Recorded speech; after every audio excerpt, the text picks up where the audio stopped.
شكله يوم طويل جدا. المهم يعني الحركة، انا عارف ان انتوا مش هتسمعوني. مش هيسمعوني. مستحيل. صح؟ انت هتتكلم وهتكتب الكلام. ودي حاجة من الحاجات اللي كنت عايز اتكلم عنها في الحركة، ان انت لما بتتحرك بيحصل حاجات انت ما تتوقعهاش. يعني مثلا ممكن تقابل واحد يعرفك ايه المجال اللي انت بتحبه بالصدفة يعني، وحاجة ما تتوقعهاش زي العربية كده اللي باظت واحنا اساسا مش قادرين خالص. الحمد لله رب العالمين. بس فانا من الحاجات اللي عملتها برضو ان انا دخلت انشطة طوعية بعد ما اتخرجت من الجامعة، لان انا ما كنتش مدرك اهميتها غير بعد ما اتخرجت، فاصريت ان انا ادخل واجرب. طب اساسا انت يعني في جامعة ما بتحبهاش وممكن الكلام ده يكون محفوظ، بس هي كل الفكرة في حاجة واحدة بس. كل الفكرة في حاجة واحدة بس، ان انت بتزرع نفسك في وسط بيئة، بتحط نفسك في وسط ارض خصبة عشان انت تعرف ايه الحاجة اللي انت هتبقى جامد فيها. يعني انا ما كنتش اعرف ان انا بحب التصوير. شوفوا اول فلوج كده تلاقوني ماشي بصور الارض. الموضوع ابتدى يتطور، ابتديت اعرف ناس عرفتني عن طريق اليوتيوب ان انا بصور فيديوز. ابتديت طب ما تيجي نعمل حاجة سوا. ابتديت امسك معدات. يعني انا جاي النهارده اساسا عشان اتعلم امسك الدي جي اي ده، اتعلم ازاي اصور بيه. حتى لو انا ما كنتش قادر وكنت عايز اقعد اشتغل في الشركه الحاجه اللي انا عارفها خلاص بقى وحافظها، لا، ما هي ما طول ما انت بتعمل الحاجه اللي انت بتعرف تعملها فخلاص عمرك ما هتتطور. فكان في واحد كده قال في محاضره كانت جامده جدا، بيقول ان انت لما تمشي في باترن وتعرف تعملها خلاص انت ابتديت تعرف تعملها دي.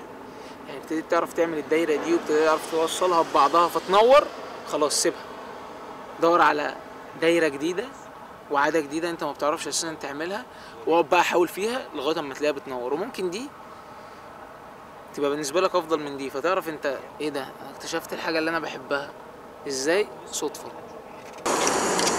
وبعدين بقى فكوا الترومبه من اليوتيوب بس كده. ايوه حلو. فده اول حل، ان انت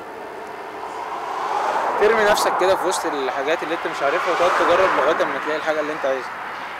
ليه بقى؟ لان القعده في البيت، انا لما كنت قاعد في البيت كنت انسان يا نهار ابيض، كنت محبط نفسيا جدا زي دلوقتي كده. واي فرصه في اي شغل حتى لو بكام بقيت ادور على هدف ان انا اجيب فلوس علشان يبقى معايا فلوس. ما كنتش بقى بفكر ابني اي حاجه خالص.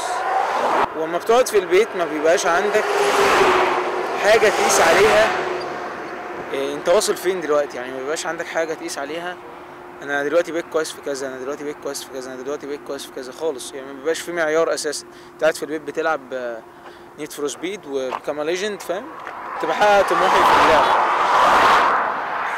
ولان من احد اهم الاسباب اللي بتخليك تنجح وتتطور هو ثقة الناس اللي حواليك فيك.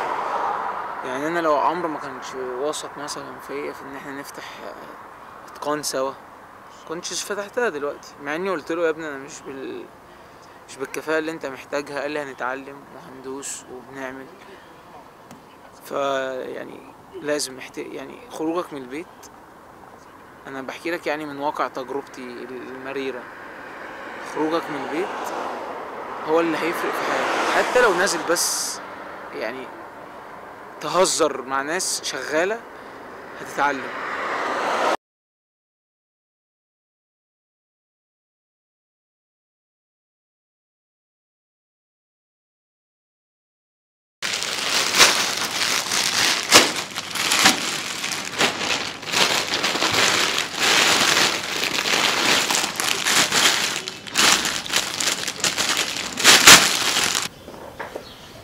ديباج بعتولي التيشيرت ده ما شاء الله، يعني ماتيريال جامده جدا ما شاء الله.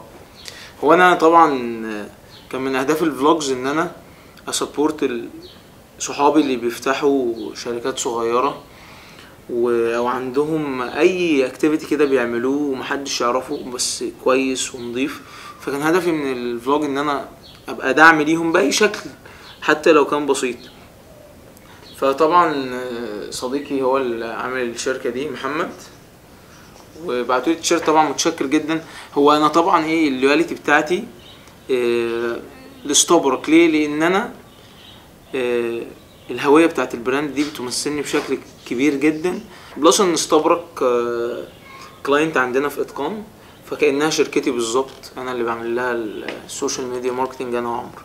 واي حد ان شاء الله عندي بيفتح اي حاجه وعايز ان انا سبورت باي شكل ما يكلمني، هحط الايميل بتاعي دايما محطوط تحت في الديسكريبشن، يبعت لي عليه.